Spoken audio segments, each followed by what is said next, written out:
¿Los uruguayos somos lectores? ¿Todavía tenemos libreros? ¿Qué trabajo hacen? ¿Qué leemos los uruguayos? ¿Seguimos recomendaciones de nuestros pares? ¿Miramos las redes? ¿O nos guiamos por expertos en los medios? La venta de 13.500 libros en un solo día, por el aniversario de la librería Escaramuza, tal vez nos dé una pista.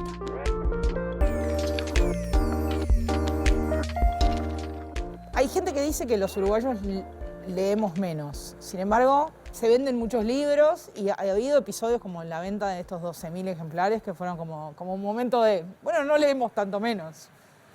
Es toda una discusión esa. Yo creo que hay como dos bibliotecas, por lo menos, en la que puede separar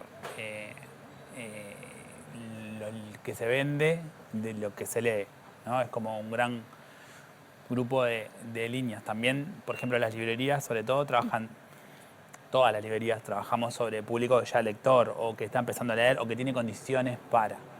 Separado de eso, yo creo que el uruguayo está leyendo abundante, está leyendo muchísimo y se permite eso, es superior a la media en América Latina por millón, pero también es verdad que necesitamos urgente programas de lecturas efectivos, reales, como una decisión que tiene que ver con política de Estado, de impulsar la lectura como elemento de formación, de desarrollo de los gurises y sobre todo de crear universos, ser generadores capaz de inventar y crear universos que permitan plantearnos realidades distintas.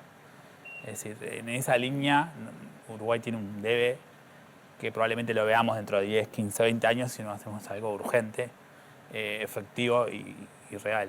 Después, desde el punto de vista de la lectura, me parece que hay una preocupación. Me parece que la ciudad Montevideo y el Uruguay en general, pero siempre tuvo como una discusión de existencia de militantes de la literatura como los libreros, las libreras. En muchos barrios hay librerías, en muchos cafés y boliches hay un impulso a la lectura.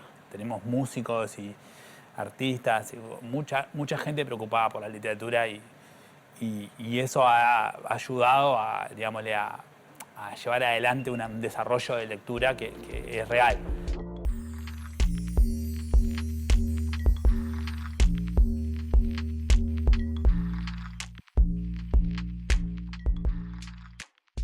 En uno de los FILBA, Festivales de Literatura de Buenos Aires, Montevideo y Santiago, que organizábamos con ellos antes de pandemia, vino Leandro Oyola.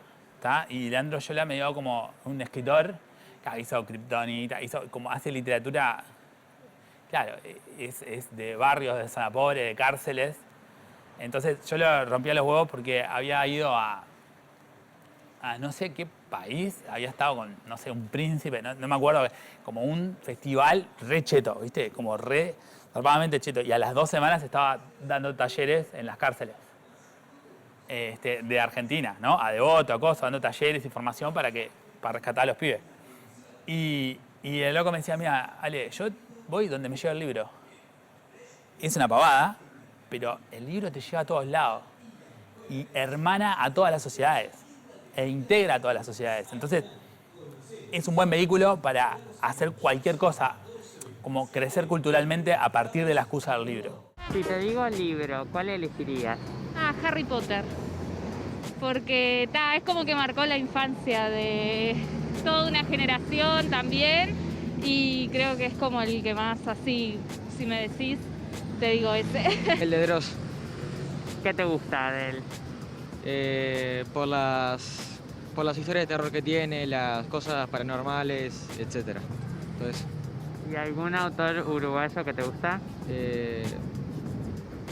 Susana Lagondo. Carlos Ruiz Zafón, La sombra del viento.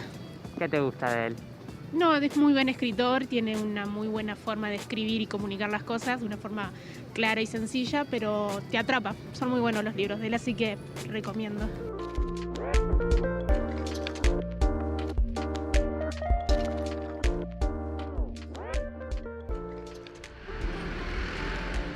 Contame, Flavia, ¿de dónde surge Maldonautas? ¿Cómo funcionan?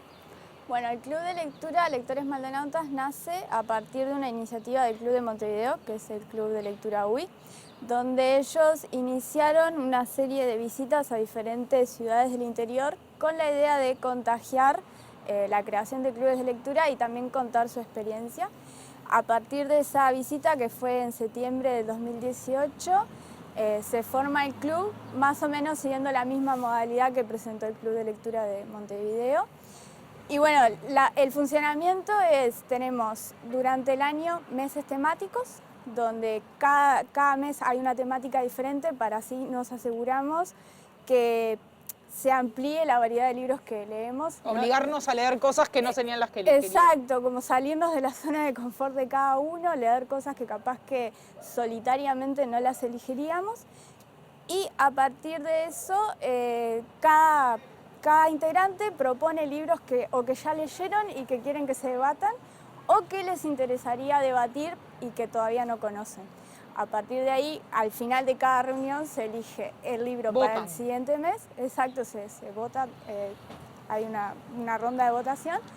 Y durante el mes se lee ese libro elegido y al final del mes, el último martes, nos reunimos de nuevo y hacemos la discusión en grupo. ¿Y qué tema tocó este mes y qué libro están leyendo? Este mes tocó, la temática era de autores latinoamericanos, o sea, la idea era como abrir a cualquier autor que fuera de Latinoamérica, y se eligió un libro de Miguel Ángel Asturias que se llama Leyendas de Guatemala. Así que a partir de ahora vamos a leer este libro y el último martes de agosto sería la reunión.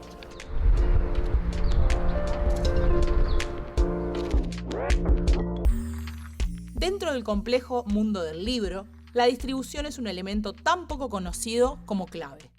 Guzzi Libros es la distribuidora más antigua de Uruguay y lleva 40 años formando parte del surgimiento de editoriales, autores y libreros.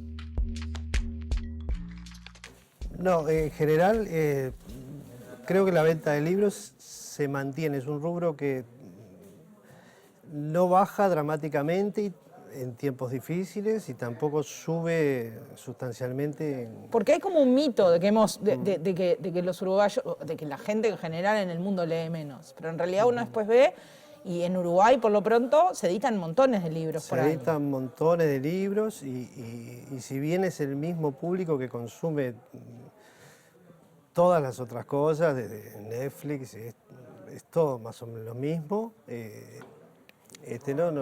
Si bien no ha bajado, no creo que haya bajado así sustancialmente.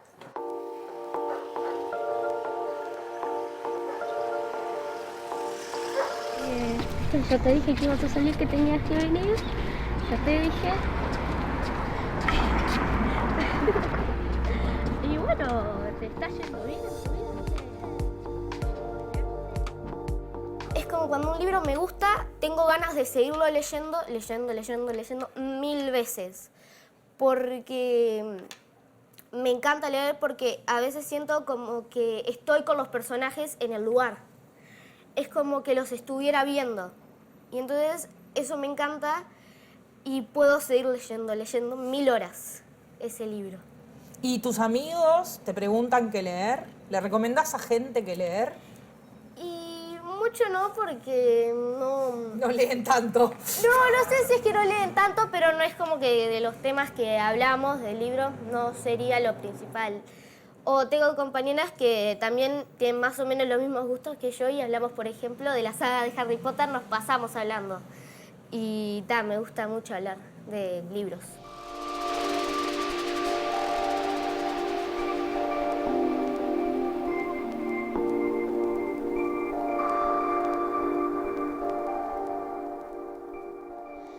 El libro Pateando Lunas se trata de una niña que se llama Maite, que le encanta jugar al fútbol, pero sus padres no se lo permiten.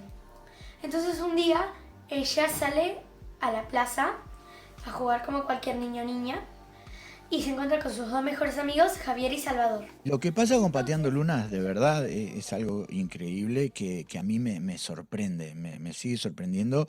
Sigue habiendo mucha gente que lee Pateando Lunas, niños, ¿no? Nuevas generaciones. Todos los años Pateando Lunas es mi libro más vendido. todos los años desde hace 30 años.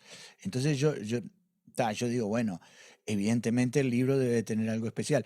Si me preguntas qué, no sé, porque si no ya habría hecho otros 15 así, ¿no? Y sería millonario y tendría un castillo en Escocia, qué sé yo, tipo Harry Potter, ¿viste? Tipo Harry Potter. Pero me asombra. Y por otro lado, digo, hay un tema central ahí que tiene que ver con los derechos de las niñas, las mujeres, etcétera, etcétera. Y me preocupa porque yo digo, si ese libro sigue funcionando y generando ese mismo impacto hoy, quiere decir que hay cosas que no cambiaron tanto en 30 años. Y el final, bueno, no se lo voy a contar, aunque está muy bueno, así que lo deberían leer. Me dicen, bueno, pero ¿para qué te sirve leer? Yo digo que la imaginación es como un músculo. O sea, todo el mundo tiene imaginación. ¿Viste? Hay gente que dice, ay, yo no tengo imaginación. No, no estarías muerto, te darías contra las paredes, no sabrías cómo. Tenés que imaginar cómo evitar pegarte contra esa columna para esquivarla, por ejemplo. Pero la imaginación se desarrolla. Y una de las formas de desarrollar la imaginación es leyendo. Y te dice, sí, ¿por qué? Porque vos cuando lees convertís signos en imágenes. Tu cerebro convierte esas letras que forman una palabra que tiene un significado en una imagen dentro de tu cabeza. Ese ejercicio desarrolla la imaginación, que no es lo mismo de ver una pantalla, una película, que ya está todo hecho. Tu cerebro no tiene que transformar nada en nada, simplemente recibe las cosas tal como son. Entonces, ese ejercicio de leer y transformar signos en imágenes desarrolla la imaginación. Y yo les digo, en este mundo difícil que estamos viviendo, los que lean van a tener más imaginación y por lo tanto van a tener una mayor capacidad para resolver cosas, lo cual les va a ser muy útil en la vida, créanme. No leemos para retener información momentáneamente, como nos enseñan en el colegio, para luego hacernos un examen que aprobaremos o suspenderemos. Igual que no leemos para pasar el rato. Leemos para entrenar nuestra mente para convertirse en la mejor versión de sí misma, de la misma manera que entrenamos nuestro cuerpo en el gimnasio para tener la mejor salud y el mejor aspecto físico. Algunas personas leen un libro o 2 al año y están satisfechas con ello, y no lo critico, está bien, pero debes ser consciente de que esto es el equivalente a ir al gimnasio una vez al mes y esperar resultados. Hola. Hola Carmen, ¿cómo estás? Te habla Gabriela de Te Encuentro. ¿Te dijeron que te iba a llamar? ¿Sí? Bueno, te eligieron el cuento El Pichón de Joseca. ¿Lo conoces? ¿Te gusta? Bueno. ¿De dónde sale el proyecto Te Encuentro? ¿Cuál fue la idea? Bueno, viste que hubo un llamado en la Intendencia que se llamaba Arte en Cuarentena. Entonces un compañero tuvo la idea de hacer llamados a los adultos, ¿sí? Sobre todo por lo que estábamos pasando, ¿no? Por la pandemia, la cuarentena, que estaban más recluidos en sus casas. Y entonces nos empezamos a juntar un grupo de colegas para formar o idear bien todo el proyecto. Estuvimos trabajando prácticamente 2 meses, reuniéndonos todos los sábados, más de 2 horas por Zoom, para pensar en todos los detalles. El protocolo de cómo llamar a la persona, cómo presentarse, porque llamás a un adulto y le decís, hola, mira, es Gabriela, te voy a leer un cuento. Y si no le avisaron que le iban a leer un cuento, te dicen, ¿quién sos? ¿No? Y te cortan. ¿Tá? Cómo le leemos el cuento, cómo le damos el pie para que ellos se expresen, digan lo que sintieron, qué vivencia tuvieron, y después cómo terminar esa llamada, ¿no? Que a veces la verdad que fue bastante complicado porque se te colgaban a hablar y eran 15 minutos y vos estabas hablando y hablando y hablando.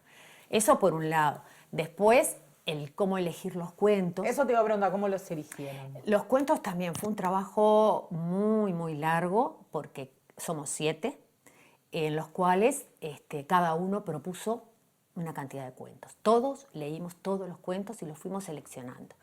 La idea era de que cada cuento tuviera un mensaje lindo, esperanzador y que tuviera sobre todo detalles que pudieran rememorar en el pasado cada uno de las personas a los que llamáramos, ¿no? Y bueno, ahí fuimos haciendo una selección súper, súper profunda. Bárbaro, ¿estás pronta? ¿Estás cómoda en un lugar, sentada, para que yo te pueda leer todo el cuentito? ¿Sí? Bueno, bárbaro. Dice así. Fue una experiencia hermosa. Hermosa, la gente le encantaba recibir la llamada, se emocionaban, y después las anécdotas son infinitas. Tenemos una planilla de cada uno de nosotros donde anotábamos lo que nos decían cada uno de las personas que llamábamos. Después, la gente que empezaba a decirte, yo me acuerdo cuando yo era niña que algo por ejemplo, Manualidades, se llamaba uno de los cuentos de Mario Benedetti, que es sobre las manos que golpean las puertas, ¿viste? Las manos de bronce. Bueno, la gente te decía, en mi casa había de esas manos, en la casa de mi madre, en la casa de mi abuela, no había timbres y cuando se golpeaba retumbaba en el salón. O sea, te empezaban a contar, sin conocerte, te empezaban a contar cosas de su vida, de su intimidad. O sea, solo sabían de mí, mi nombre, Gabriela, y que pertenecía a ese colectivo Te Encuentro, y te contaban cosas súper, súper íntimas. Mollejón Confite supo ser asunto serio para Fantasía. A la mujer, 2x3 la desconocía para poder conocerla de nuevo y conquistarla. Hasta que un día la mujer se hartó y lo dejó solito con su fantasía. Una vuelta iba tranco y tranco por esos campos.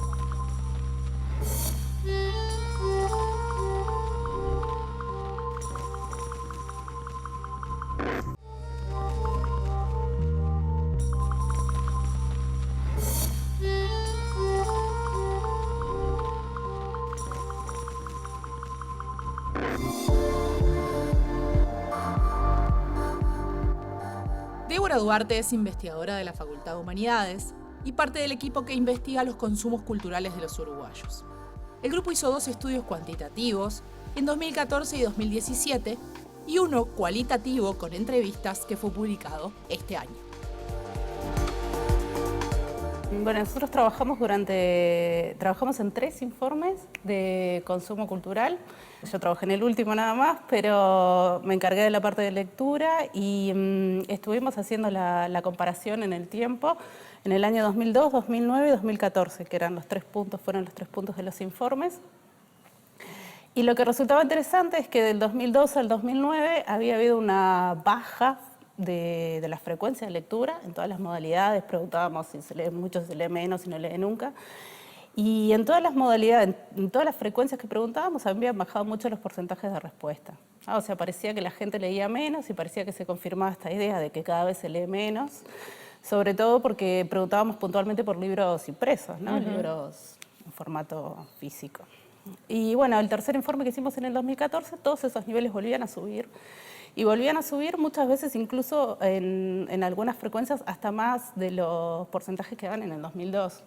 Entonces la curva había hecho así y en principio la conclusión sería que los niveles de lectura se habían mantenido estables si uno miraba todo el periodo, porque habían bajado y habían vuelto a subir y hasta un poquito más en algunos casos. ¿Y hay algún motivo que explique esa fluctuación? Cuando hicimos la encuesta lo asociábamos un poco, lo que pasa que claro, no lo podíamos asociar causalmente, era un poco grosero hacer eso, pero pensábamos que quizás podía estar relacionado con... La primera encuesta fue en el 2002, la otra en el 2009, con la crisis del 2002, pero la verdad que después mirando también otros trabajos que se han hecho en otras partes del mundo, estas variables de consumo cultural son muy estables y son muy resistentes al cambio, tienen una inercia bastante importante. Es muy difícil afectar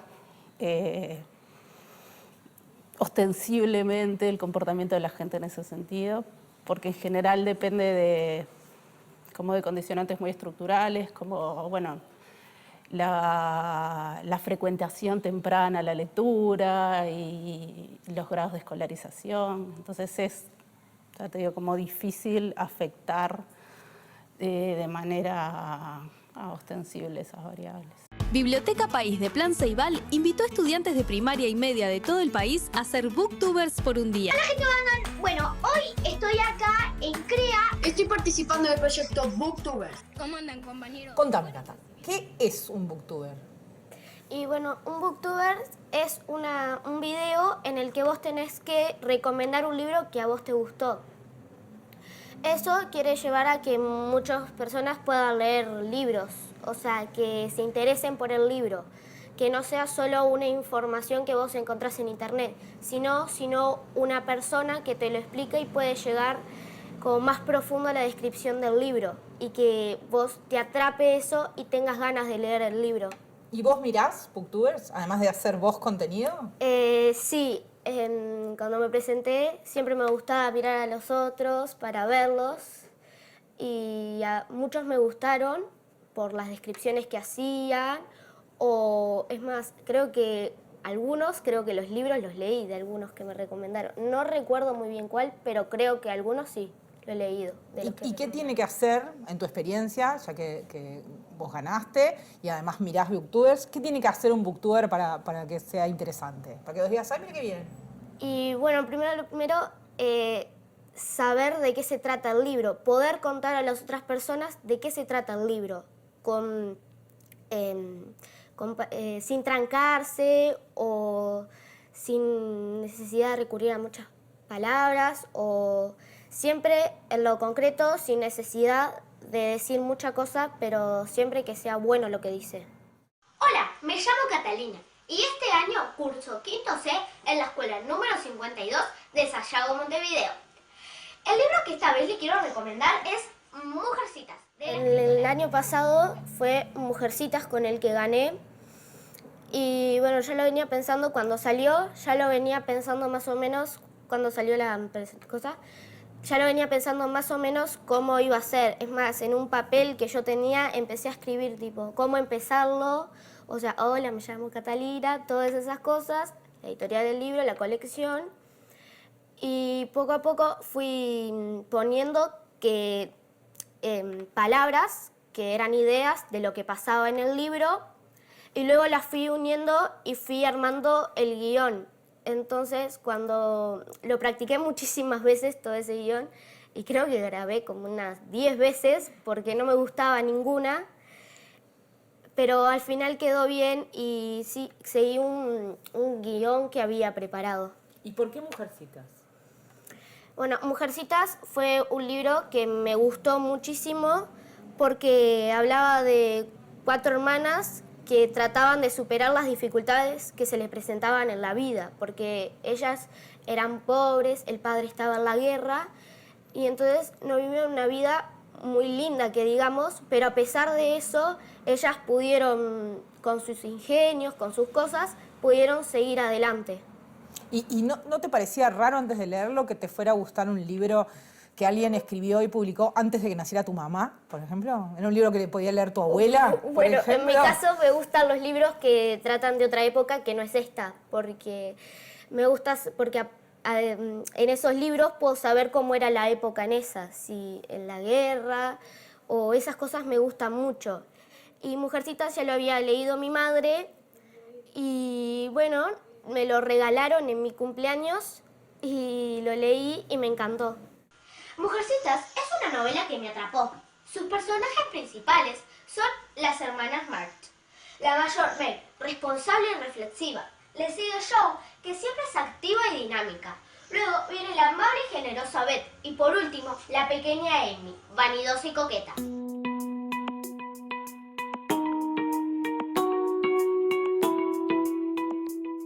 A veces, y para algunos, la lectura de un libro abre puertas a la reflexión que piden ser compartidas. ¿Cómo funcionan los clubes de lectores? En Uruguay existen más de 20 clubes de lectura que funcionan con regularidad y reúnen personas de varias generaciones e intereses distintos. El Club de Lectores Maldonautas funciona en Maldonado desde 2018. Todos los meses, un grupo de personas se reúne a elegir un libro para el siguiente mes y para hablar de lo que leyeron en ese. Bueno, creo que para cada integrante de seguro es diferente, pero lo común quizás es esto de tener un espacio para todos donde colectivizar la lectura. Porque en realidad se entiende a la lectura como algo solitario, ¿no? Como esto que uno hace en silencio en su casa, ¿no? Y creo que el club de lectura lo que aporta es, además de ser como una excusa de reunión, una excusa de compartir opiniones, es esto de poder encontrarnos con gente que también tiene el mismo interés en leer y poder colectivizar lo que leemos, o sea, abrir esto que es solitario a un grupo que está interesado también por lo mismo que nosotros. Como que cuando salís de un cine charlas de la película, pero cuando lees no es tan fácil. Te queda como, ¿a quién le cuento? O sea, esto que está buenísimo, pero nadie lo leyó, ¿cómo haces? Y el club de lectura te asegura, hay un grupo atrás que está leyendo esto conmigo y que nos vamos a reunir y lo vamos a debatir. Y creo que eso es como una de las cuestiones que más atrae del club de lectura, es esta posibilidad de compartir.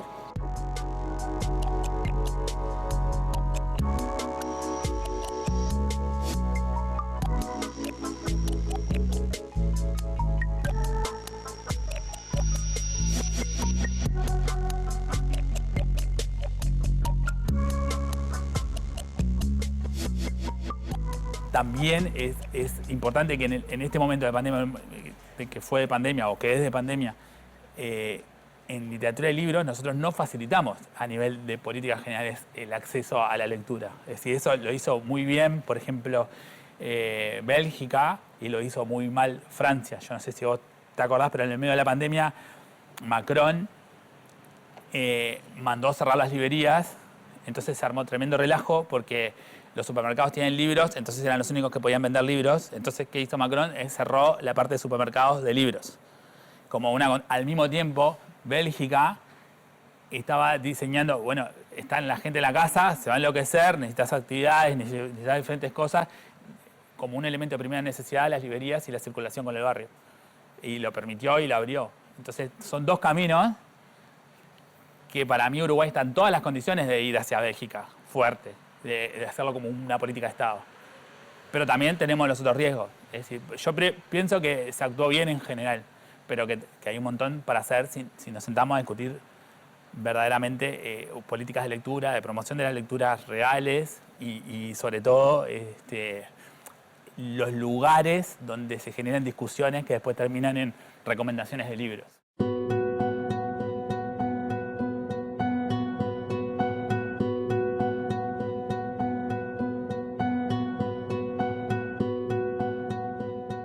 Hay mucho de servicio, mucho de recomendación. Es decir, nosotros, Escaramuza no va a vender libros o recomendar libros y la gente los va a adquirir porque lo decimos nosotros o porque lo inventamos, sino que nosotros tenemos que trabajar, adaptarnos a esa realidad y generar cosas buenas, es decir, efectivas para poder visibilizar otro tipo de literatura. Por ejemplo, el segundo viernes de noviembre de cada año, hace 4 años, se festeja la Noche de las Librerías. Este fue un hito muy importante. Nosotros en el medio del COVID logramos, por ejemplo, cortar la calle y hacer toda una actividad en la calle. ¿Y qué hacíamos? ¿Cuál era el hilo conductor? Y bueno, fue 12 obras fundamentales de escritores vivos uruguayos que estaría bueno conocer.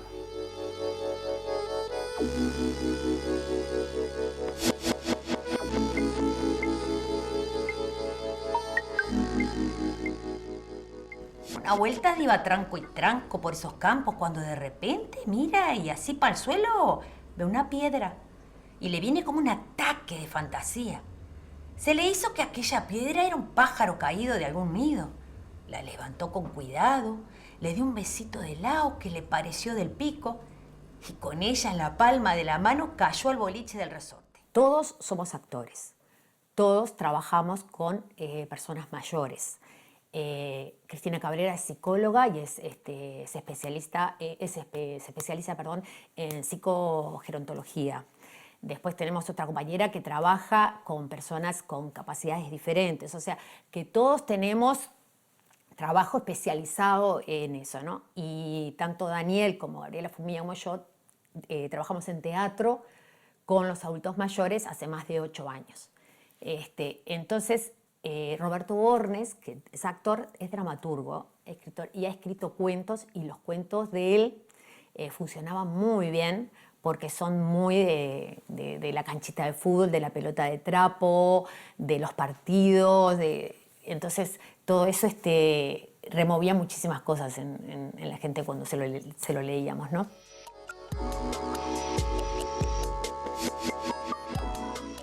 Cuanto mayor sea el grado de escolarización formal de la persona, ¿no? Siempre estamos hablando de la escolarización formal, esto no tiene nada que ver con saber o no saber o con aprender cosas, es un poco porque es la escuela la que inculca de alguna forma la importancia del libro y la lectura, ¿no? Entonces, bueno, los grados de escolarización formal están relacionados con la cantidad de libros que se leen por año.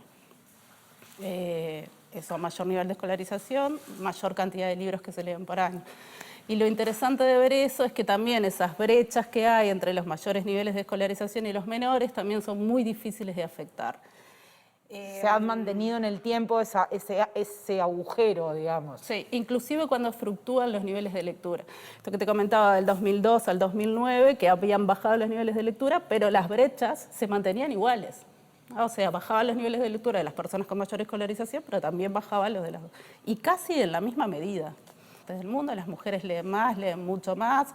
Las brechas, estas brechas también se mantienen a lo largo del tiempo, se mantuvieron en las 3 encuestas.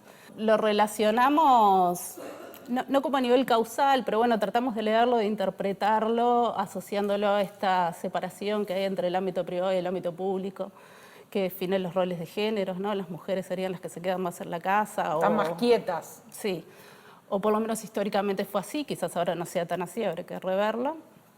Que los hombres, entonces, bueno, tendían a actividades más privadas como la lectura. Y los hombres tenderían a otro tipo de consumos culturales que implicarán salir, como ir a los conciertos. El deporte. Sí, claro, sin duda, los deportes, ahí va, todo lo que fuera en el espacio público.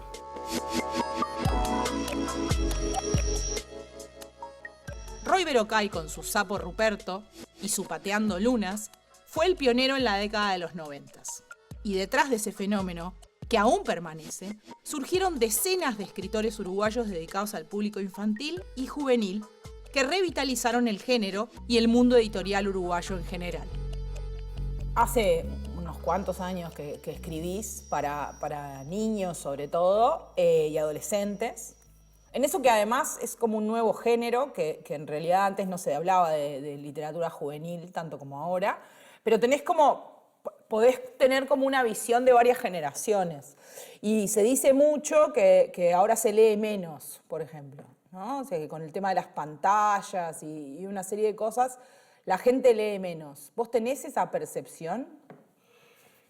Lo que pasa es que hay cosas que se dicen y que no sé en base, viste, yo nunca vi un censo, un dato estadístico concreto. Son cosas que se van transmitiendo y se repiten y se repiten.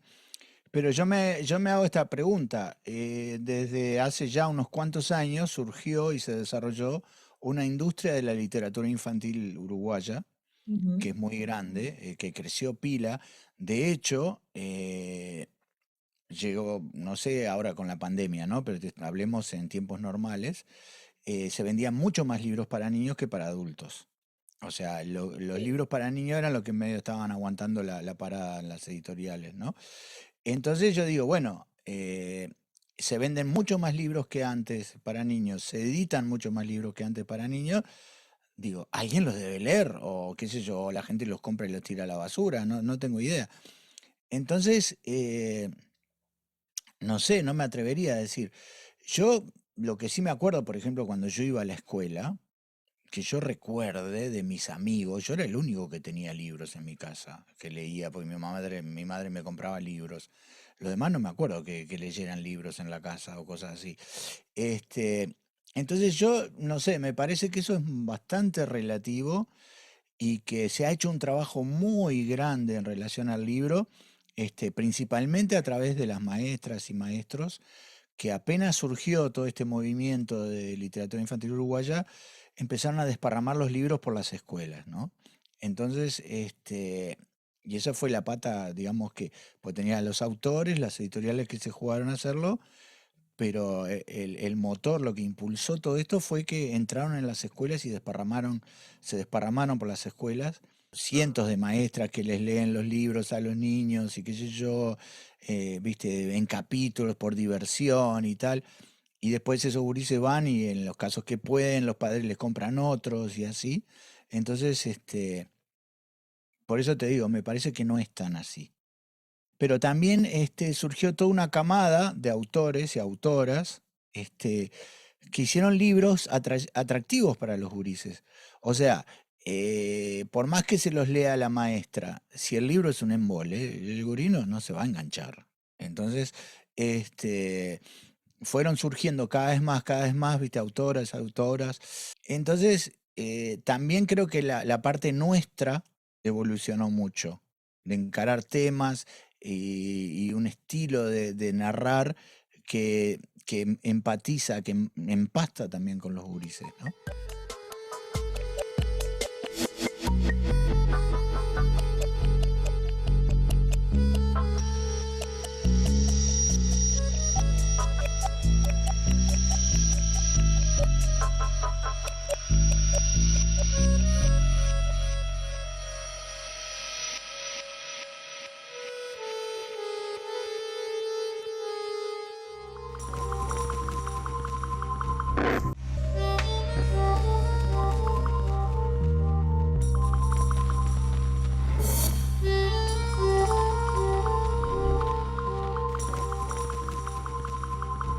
El Principito, porque es un libro de niños, pero es para grandes, porque te deja una gran sabiduría en lo que te va diciendo. Me gustan más los audiolibros porque me acostumbré como podcast más que nada, pero no sé, novelas, me voy a las novelas.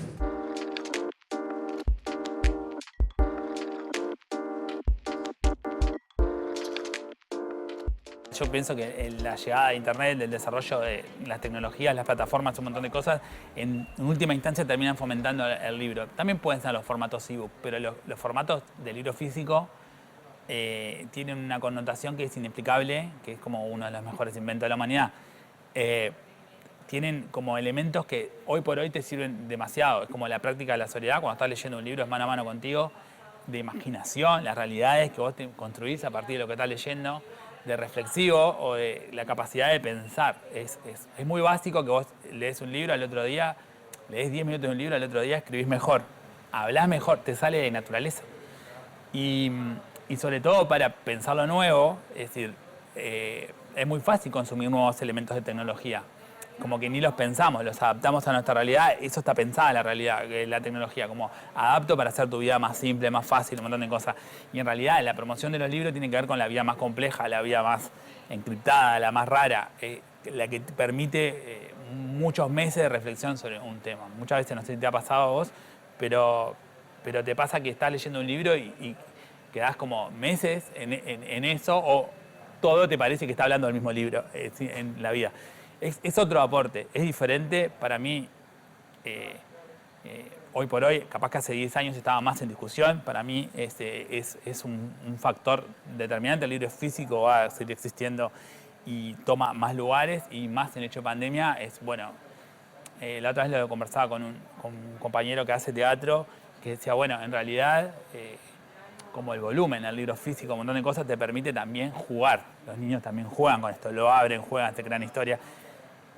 Pasarlo toda la vida plana, tiene, ¿no? A la tableta tiene un costo que en realidad es como la imaginación se te limita ahí. Sí, hay un montón de mundos, pero es muy distinto tu compromiso con la lectura a partir de que haces un pacto para leer. Viste, es muy difícil, no se puede generalizar. Las redes son malas, las redes son buenas. O sea, ha quedado demostrado, sobre todo en estos tiempos, que hay como una cuestión de los medios y qué sé yo, ¿viste? Que tienden a enfatizar en determinadas cosas y en otras no, que las redes complementan eso. Y hay cosas que se difunden y generan toda una masa, una bola de reacciones sin estar en los medios.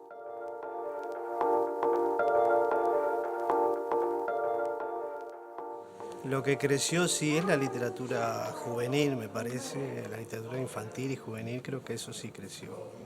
Antes no había como esa franja de literatura juvenil, era como que pasabas de la literatura infantil para sí. la literatura de En adultos. mi época, por ejemplo, pasaba Exacto. de Mi Plata Naranja Lima a García Márquez o al Viejo y el Mar, y yo qué sé, o no sé, por decirte algo. Estaba como más desdibujado. Sí, ahora hay todo en ese sector, hay toda una cantidad de, bueno, ya sea por los youtubers o Harry Potter o toda una cantidad, se creó todo una literatura juvenil, así que es... Y dirías, por ejemplo, que los fenómenos, vos decías los booktubers, dirías que los fenómenos de redes, por ejemplo, como los booktubers, pero también como el uso de redes como recomendadores de literatura, ¿funciona eso de que un libro se ponga de moda porque determinada gente lo empieza a recomendar? Funciona, sí. Funciona. De repente lo que cambió es en los puntos de venta, de repente no en los lugares tradicionales, sino que también funciona a su vez en el mundo de las redes o se comercializa con librerías que están enfocadas a ese sector o mismo vendedores de libros o pequeñas empresas que se dedican a ese sector. Hay libros que están como... dormidos. Que van a esa es la palabra, que van reapareciendo, igual que todo el tema de las distopías, por ejemplo, exacto, que se pusieron de nuevo, empezó en 1984 y que en El Mundo Feliz, y ese fue un fenómeno que también como que vuelven. ¿Y dirías que hay también como un vínculo, pasa que aumentan las ventas de un libro cuando, por ejemplo, se edita la película, se lanza la película de un libro y otra vez hay como un boom alrededor? Sí, creo que sí, se retroalimentan así, o mismo con algunas series juveniles o cosas que hablan de, no sé, mitología o lo que sea, que...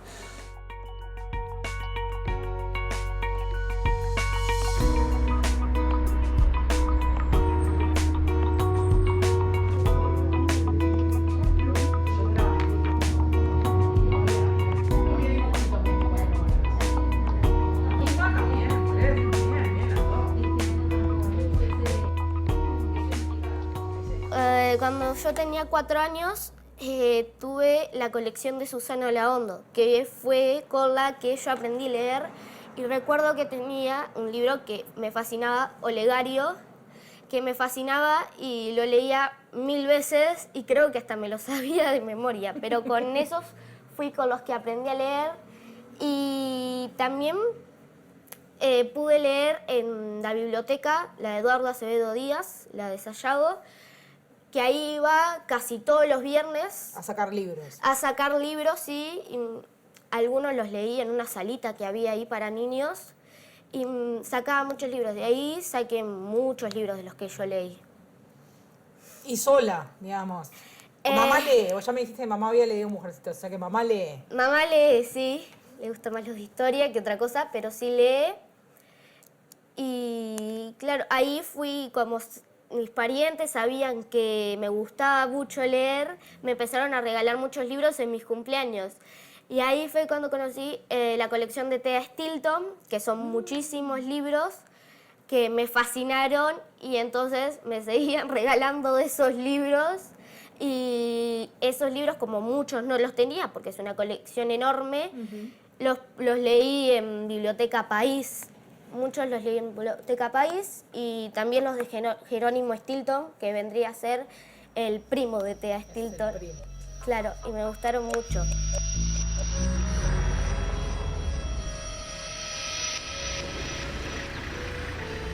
Bueno, en mi caso sí, empecé a leer desde muy chica, más que nada los autores uruguayos, Helen Velando y bueno, todas esas cuestiones. Y creo que para mí la lectura siempre ha sido como un compañero, como algo que despertaba mi imaginación, mi espíritu de conocer, mi curiosidad y demás, sobre todo porque no tenía ese acceso quizás a otras cuestiones de viaje, por ejemplo, y los libros me acercaban como a las historias, me acercaban a personajes, a diferentes realidades, y creo que eso era lo que más me motivaba a seguir leyendo, esa cuestión de vivir la aventura junto con el protagonista. Y más que nada pienso que todos vivimos más o menos esa cuestión de múltiples vidas, aunque siga siendo uno, ¿no? Esa cuestión creo que desde niña siempre la tuve y el club de lectura lo que me posibilitó es esto del compartir. Era una actividad muy solitaria, a veces no tenía con quién charlar de las cuestiones que leía y era como, ay, esto está buenísimo, ¿por qué nadie lo conoce?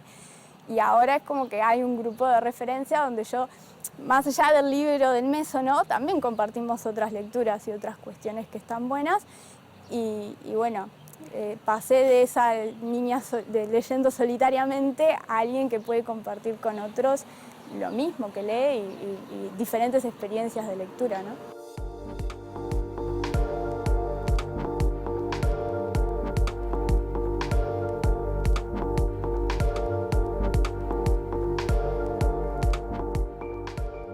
Las librerías son un factor.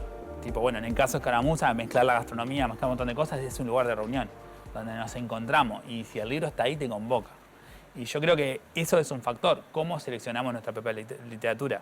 Es el igual cuando tenemos ciertos productos que no sé, vamos a comprar cualquier cosa, es cuando elegimos a quién comprarle, no sé, vamos al almacén de la esquina, o como le damos vida a un barrio, o le damos vida a grandes centros. Bueno, grandes centros de literatura en este momento son las plataformas mundiales. Es decir, por ejemplo, con Escaramuza siempre tuvimos en cuenta del día 1 que, por ejemplo, los libros son caros, en general, como en realidad es todo muy discutible, porque en realidad estás con un tiempo con un libro que te genera un valor que después, que es mucho más que realmente lo que de repente cuesta un libro, pero si no tenés plata, no tenés plata.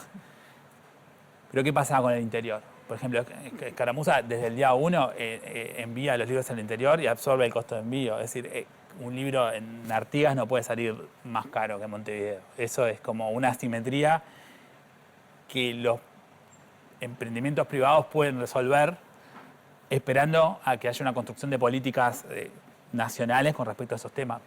Te Encuentro es un proyecto de narración oral telefónica destinado a personas mayores de 70 años. Queremos llevar un mensaje cultural de optimismo que disminuya el aislamiento social en las personas que más padecen el confinamiento. Nos escribían, decían que estamos encerrados, que no podemos salir, que nuestra familia no nos vienen a ver, que no puedo hacer teatro, que no puedo ir a coro, que no puedo ir a gimnasia, no puedo hacer... Estaban recluidos, estaban necesitando hablar. Entonces la excusa de la llamada telefónica para contarles un cuento funcionó de maravillas. Y el disparador, como me preguntabas, era eso, ¿no? Buscar un tema para que ellos salieran a la charla, se dieran a la charla abierta y que te contaran cosas. Incluso después nosotros el cuento se lo mandábamos por WhatsApp para que ellos lo pudieran volver a leer o se lo contaran a alguien. Una de las primeras señoras que llamamos, una abuela, dice, nosotros, los abuelos, siempre le contamos a los nietos, pero a nosotros no nos cuenta nadie. Y fue brutal eso porque dijimos, tal cual. ¿Sí?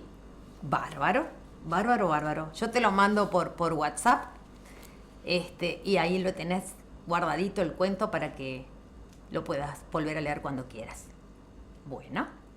Bueno, muchas gracias, Un beso. Chao, chao.